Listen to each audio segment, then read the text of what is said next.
اعوذ باللہ من الشیطان الرجیم بسم اللہ الرحمن الرحیم نحمدہ ونصلی علی رسولہ الکریم اما بعد۔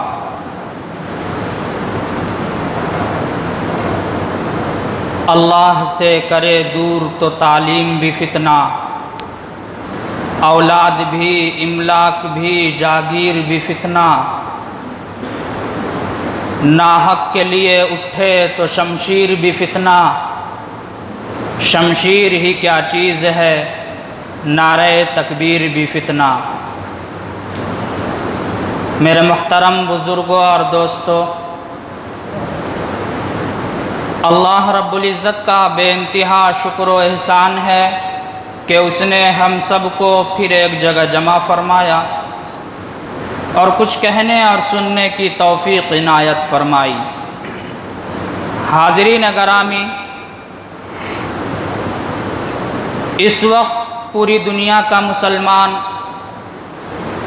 اور خاص طریقے پر ہندوستان کے اندر رہنے اور بسنے والا مسلمان مختلف قسم کے حالات اور فتنوں کا شکار ہے۔ ایک فتنہ ختم نہیں ہوتا کہ دوسرا فتنہ جنم لے لیتا ہے، اور حدیث کی پیشین گوئی کے مطابق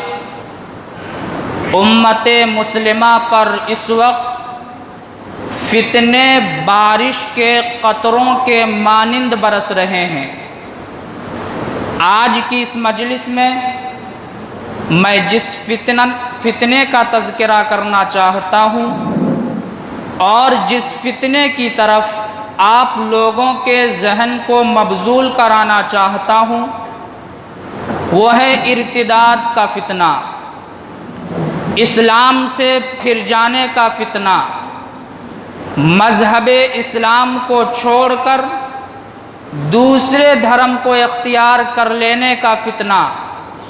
دامن اسلام کو چھوڑ کر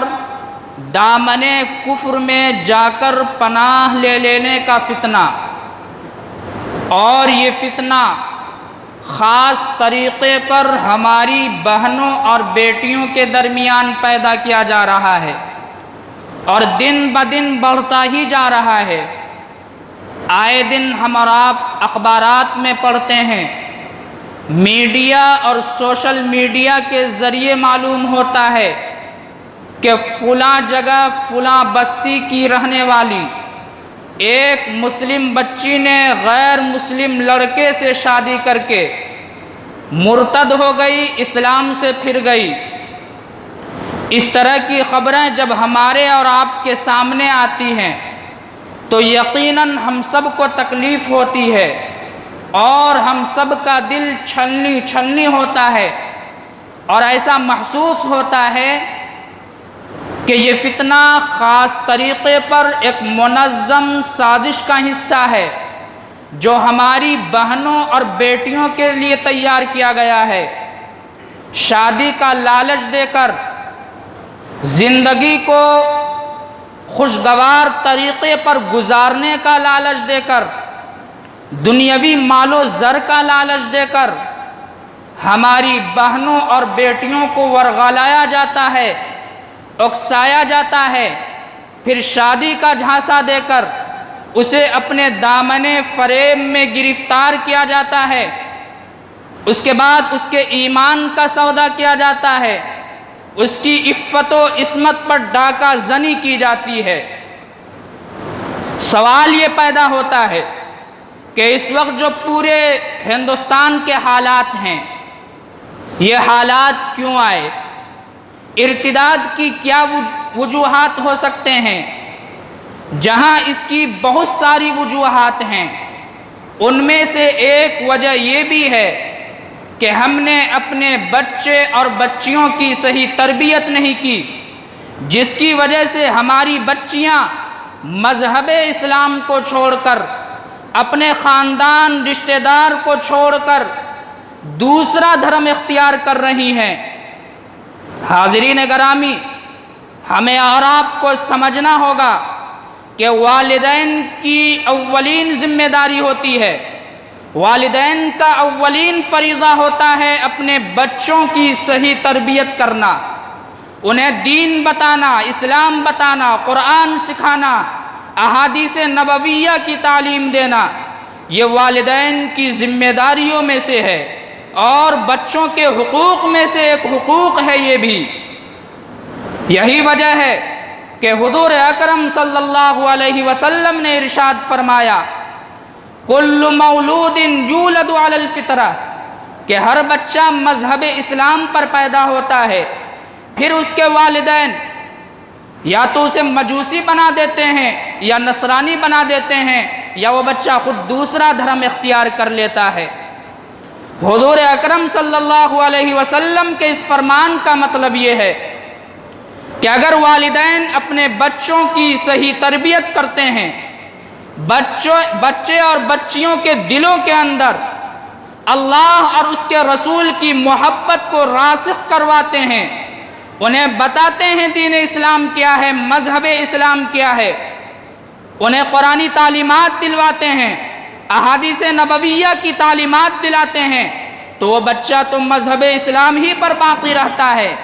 لیکن اگر والدین ان کی تربیت میں کوتاہی کرتے ہیں، غفلت برتتے ہیں، تو وہ بچہ مجوسی بن جاتا ہے یا نصرانی بن جاتا ہے یا کوئی دوسرا دھرم اختیار کر لیتا ہے۔ یہی وجہ ہے کہ اللہ رب العزت نے قرآن کریم کے اندر ارشاد فرمایا یا ایھا الذین آمنوا قوا انفسکم واہلیکم نارا، کہ ایمان والو اپنے آپ کو اور اپنے گھر والوں کو جہنم کے آگ سے بچاؤ۔ اس لیے ہم سب کی یہ ذمہ داری بنتی ہے کہ ہم اپنے اولاد کی صحیح تربیت کریں، کہیں ایسا نہ ہو کہ یہی اولاد ہمارے لیے اس دنیا کے اندر ذلت اور رسوائی کا سبب بنے اور آخرت کے اندر بھی اللہ رب العزت کے بارگاہ میں یہی اولاد ہمارا گریبان پکڑ لے۔ حدیث پاک میں آتا ہے حضور اکرم صلی اللہ علیہ وسلم نے ارشاد فرمایا کلکم راع وکلکم مسئول عن رعیتہ، کہ تم میں سے ہر شخص نگہبان ہے، تم میں سے ہر شخص نگراں ہے، اور قیامت کے دن ہر شخص سے اس کے ماتحتوں کے بارے میں پوچھا جائے گا، والدین سے پوچھا جائے گا، ماں سے پوچھا جائے گا ان کی بچیوں کے بارے میں کہ تم نے اپنے بچیوں کی صحیح تربیت کی یا نہیں، انہیں دین پڑھایا یا نہیں، ایمان سکھایا یا نہیں، اپنے اولاد کے دلوں کے اندر اللہ اور اس کے رسول کی محبت کو راسخ کرایا یا نہیں۔ اسی طرح باپ سے پوچھا جائے گا کہ تم نے اپنے بچوں کی تربیت میں کیا رول ادا کیا، کیا کارنامہ انجام دیا۔ اسی طرح شوہر سے پوچھا جائے گا، اس کی بیوی کے متعلق کہا جائے گا کہ تم نے اپنی بیویوں کی دینداری میں کتنا حصہ لیا۔ حاضرین گرامی، یاد رکھیں اگر ہم نے اپنے بچے اور بچیوں کی تربیت میں تھوڑی سی بھی کمی اور کوتاہی کی تو یہی اولاد ہمارے لیے کل قیامت کے دن جہنم کا ایندھن بنے گی اور جہنم کا سبب بنے گی۔ حاضرین گرامی، اولاد کی تربیت بچپن میں کی جاتی ہے۔ بچپن کی عمر میں جو چیزیں اولاد اور بچے کے ذہن میں بیٹھا دیا جاتا ہے وہ پتھر کے لکیر کے مانند ہو جایا کرتی ہے۔ عرب کا مشہور مقولہ ہے العلم فی الصغر کالنقش فی الحجر، کہ جو چیزیں بچپن میں بچوں کے دلوں کے اندر بیٹھائی جاتی ہے وہ پتھر کے لکیر کے مانند ہو جایا کرتی ہے۔ حاضرین گرامی، حضرات انبیاء کرام علیہم السلام کا طرز عمل تو یہ تھا کہ وہ اپنے بچے اور بچیوں کی ہمیشہ فکر کرتے، ہمیشہ ان کی تربیت کرتے۔ وہ یہ نہیں دیکھتے تھے کہ ہمارے بچے اور بچیوں کی عمر 5 سال ہے یا 50 سال، 7 سال ہے یا 70 سال۔ جب موقع ملتا انبیاء کرام علیہم السلام اپنی بچیوں کی، اپنے بچے کی تربیت کرتے، اصلاح فرماتے۔ قرآن کریم کے اندر موجود ہے، حضرت یعقوب علیہ السلام کے بارے میں آتا ہے اذ حضر یعقوب الموت اذ قال لبنیہ ما تعبدون من بعدی، کہ حضرت یعقوب علیہ السلام کی موت کا وقت جب قریب آیا تو انہوں نے اپنے بچوں کو بلایا، اپنے لڑکوں کو بلایا اور کہا اذ حضر یعقوب الموت اذ قال لبنیہ ما تعبدون من بعدی، کہ اے بچوں، اے لڑکوں، ہماری موت کا وقت قریب آ چکا ہے، ان قریب میں اس دنیا سے چلا جاؤں گا، لیکن اس سے پہلے تم ہمیں یہ بتاؤ کہ میرے جانے کے بعد تم لوگ کس کی عبادت کرو گے۔ دیکھیے ایک پیغمبر ہیں، اپنے اولاد کی کتنی فکر ہے، آخری وقت میں بھی اولاد کی فکر کر رہے ہیں، کہیں میرے جانے کے بعد اسلام سے مت پھر جانا، ایمان سے مت پھر جانا۔ اس سے پتہ چلتا ہے کہ ہمیں اور آپ کو اولاد کی کتنی فکر کرنی چاہیے اور کیسی تربیت کرنی چاہیے۔ بچہ جو ہے، بچہ کا پہلا مکتب اور مدرسہ ماں کا گود ہوا کرتا ہے۔ بچہ اپنی ماں کی چھاتی سے صرف دودھ نہیں پیتا، بلکہ اس کے اچھے اور برے اثرات بھی بچوں کے اندر مرتب ہوتے ہیں۔ اس لیے ہماری ماں اور بہنوں کو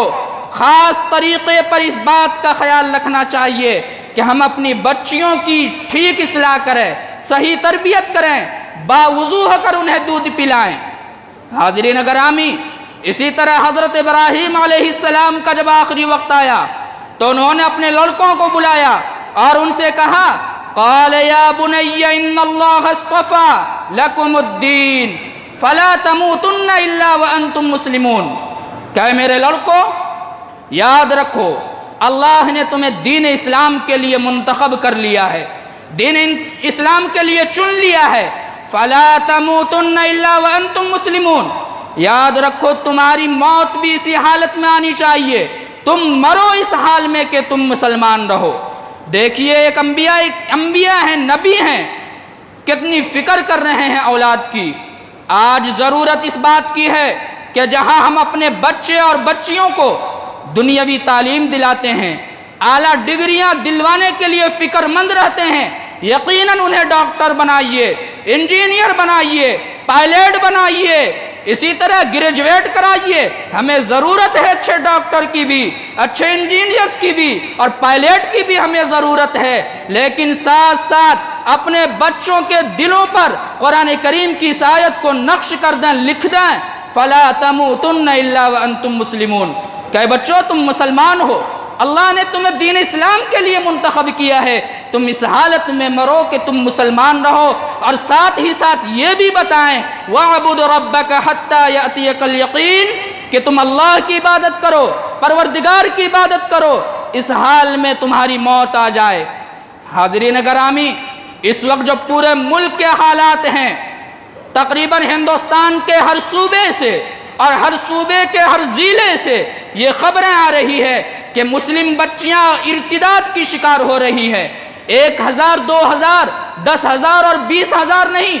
لاکھوں کی تعداد میں مسلم بچیاں مذہب اسلام کو چھوڑ کر دوسرا دھرم اختیار کر چکی ہے۔ ایسا محسوس ہوتا ہے کہ یہ ایک منظم سازش کا حصہ ہے۔ اس کو محض اتفاقی واقعہ سمجھنا یہ بے وقوفوں کی علامت ہے۔ باقاعدہ اس کے لیے فنڈنگ کی جا رہی ہے،